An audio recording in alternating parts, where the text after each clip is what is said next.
ایک خاصی تعداد ہے جو شیعیت سے متاثر نظر آتی ہے، وہ یہ سمجھتی ہے کہ اہل بیت سے محبت کا حق تو شیعوں نے ادا کیا ہے اور ہم نے کوتاہی کی ہے نعوذ باللہ اہل سنت نے، لہٰذا کچھ ان کے سر میں سر ملانا چاہیے۔ بالکل غلط بات ہے، قطعاً غلط بات ہے۔ اہل سنت کے یہاں جس طرح صحابہ کرام کا مقام متعین ہے، اہل بیت کا مقام بھی متعین۔ ہم یہی تو کہتے ہیں کہ جو عمارتیں بنا کر تیار کر دی گئیں تم نے ان کو ڈھایا ہے۔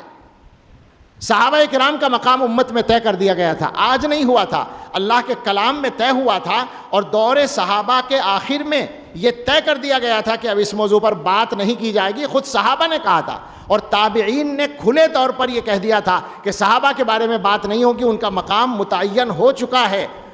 مجھ سے کہنے لگے کچھ لوگ کہ فلاں صاحب تو بڑے حوالے دے کر باتیں کر رہے ہیں، صحیح حدیثیں پیش کر رہے ہیں۔ میں نے کہا غلط پیش کر رہے ہیں، لیکن اگر صحیح بھی ہو اور کوئی ایسی صحیح حدیث ہو جس سے کسی صحابی کی غلطی یقینی طور پر معلوم ہو جائے تو اس کا بھی بیان کرنا جائز نہیں ہے۔ مقرر ہے یہ مسئلہ، یہ ہمیں ہمارے بڑے بتا چکے ہیں، تابعین بتا چکے، ائمہ مجتہدین بتا چکے، فقہاء محدثین بتا چکے۔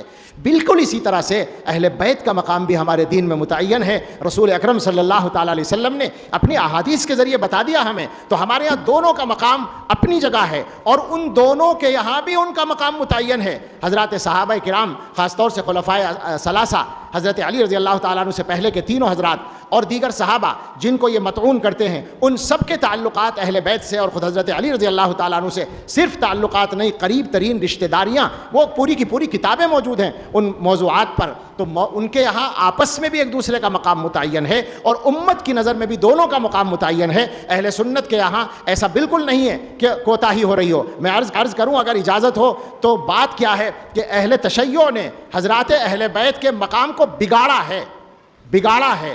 کیا حضرت فاطمہ الزہرا رضی اللہ تعالی عنہ، ہم سب ان کی ناموس پر قربان ہو جائیں، ان کی عظمت کے لیے یہ ضروری ہے کہ ان کو خدا بھی بنایا جائے؟ کیا حضرت حسین اور حضرت حسن رضی اللہ عنہما کی عظمت کے لیے ضروری ہے کہ خدائی اوصاف ان کے لیے ثابت کیا جائیں؟ دین کو بگاڑا، ان کے مقام کو بگاڑا، ان کی تعلیمات کے خلاف کام کیا۔